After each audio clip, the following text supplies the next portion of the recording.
And now we've got Nancy Pelosi invoking a bill, announcing a bill on the 25th Amendment, claiming that Trump is in an altered state. I think it was Guy Benson over at Fox News said, this is just trolling. This is just ridiculous troll.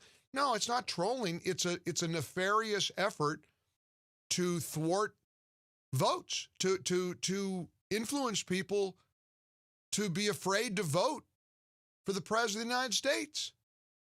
Meanwhile, his doctor says he's ready to go Saturday. He's being approved for campaign rallies, and the president is planning to hold a rally, I think, in Florida Saturday.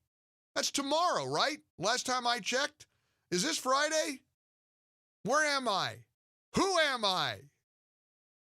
Good golly. You've got the Speaker of the House saying something that is so telling to me. I've had a number of people text and call me and say, this 25th Amendment crap that Pelosi's pulling, this stunt, it isn't for Trump, it's for Biden. And as I think about it, and I'm listening to Nancy Pelosi's announcement, which we are just about to play for you. It's coming, I'm told, but this is just moments ago. Nancy Pelosi said, this is not about President Trump. He will face the judgment of the voters, but he shows the need for us to create a process for future presidents. You mean like Joe Biden if he wins? You know 59% of Americans polled by Rasmussen a couple of months ago don't think Joe Biden will complete a 4-year term, right? 59. You know, in that same poll, 49% of Democrats don't think Joe Biden will complete a 4-year term. Is Nancy Pelosi setting up the 25th Amendment to remove Joe Biden so we have President Kamala Harris? You be the judge. You listen to what Nancy Pelosi said moments ago, announcing a bill on the 25th Amendment. This is not about President Trump. He will face the judgment of the voters. But he shows the need for us to create a process for future presidents. Throughout America's history, our leaders have created and strengthened guardrails in the Constitution to ensure stability and continuity of government in times of crisis.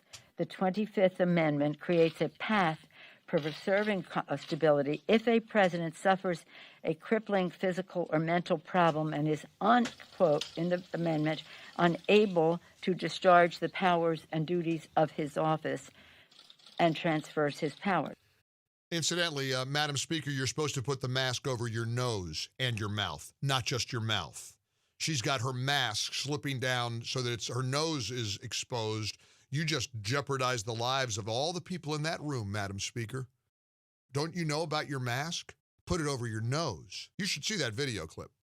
We urge you to watch the show. We play the clips on our live stream as you hear them on this great radio station. Go to MikeOnline.com and click Watch Mike on TV. I'm not kidding you. The mask is completely below her nose, just over her mask. Have you not heard the Surgeon General's announcements? Do you not know the CDC guidance? You're supposed to put the mask over your nose and your mouth. Somebody needs to lecture her. But this isn't just over the irrational insanity. This is an attempted coup. This is to destroy anybody's confidence in trying to vote for the president. And as many believe, it could backfire spectacularly on November 3rd. All day I've been getting text messages on the MyPillow text line from Democrats saying, that's it, I'm voting Republican ticket across the board. I am not going to vote for a party that's represented by, this is the most powerful Democrat in office. She's the Speaker of the House. She's a heartbeat. She's 2 heartbeats, I should say, away from the presidency. The 25th Amendment? Are you kidding? And we've got a presidential candidate, the former vice president, who is doubling down on refusing to answer the media's normal question. If you win and the Democrats win in a few weeks, are you going to pack the court? Are you going to radically alter the Supreme Court by adding 4 liberal justices? Because you know the 6-3 conservative majority is coming. This is exactly like Pelosi from a few years ago. We got to pass the bill before you get to see what's in it. Talking about Obamacare. You think it's important? You think the Supreme Court matters to the United States? Listen to Biden's answer. They'll know my opinion of court packing when the election is over. Now look, I know it's a great You'll know, question. let me play it again from the beginning. You'll know after I'm elected. I cannot emphasize this enough. They're telling us what they're going to do. Nancy Pelosi, when she says this is for future presidents, I really think there's a more than a slim chance she's promising to install Kamala Harris as president of the United States. This isn't about Trump, she said. It's about future presidents. Wink, wink. And Joe Biden asked again in Phoenix on the campaign trail, are you going to pack the court? They'll know my opinion of court packing when the election is over. Now look, I know it's a great question, y'all, and I don't blame you for asking it.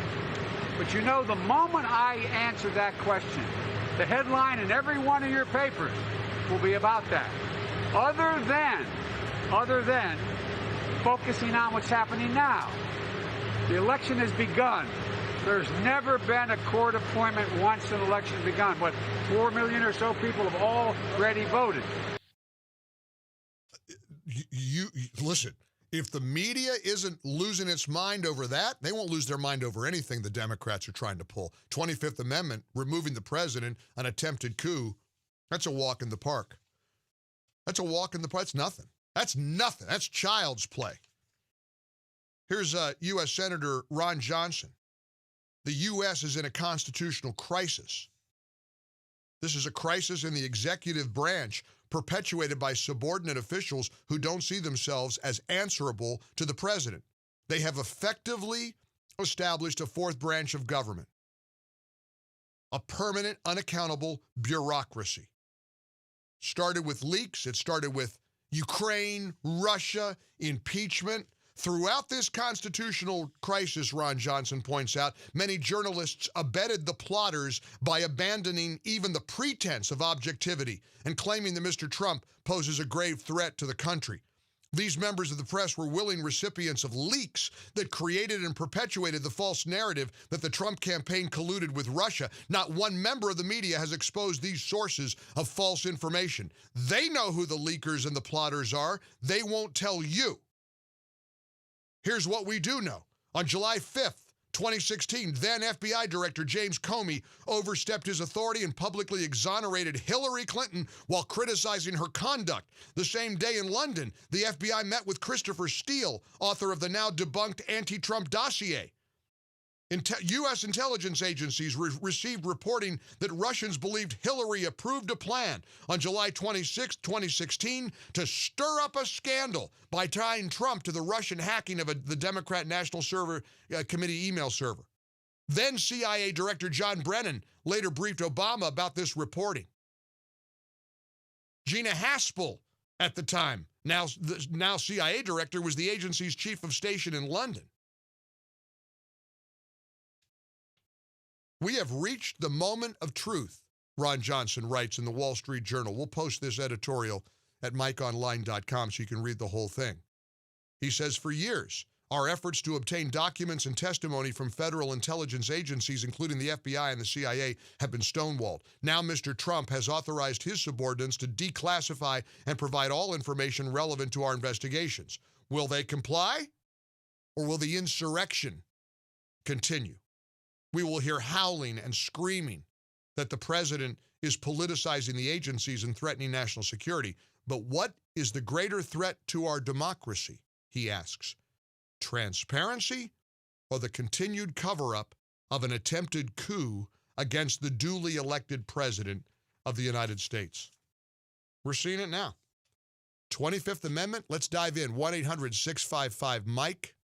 Do you believe that Pelosi is perhaps setting up Joe Biden to be removed from office using the 25th Amendment because he's so out of it that they have to remove? I mean, she said it.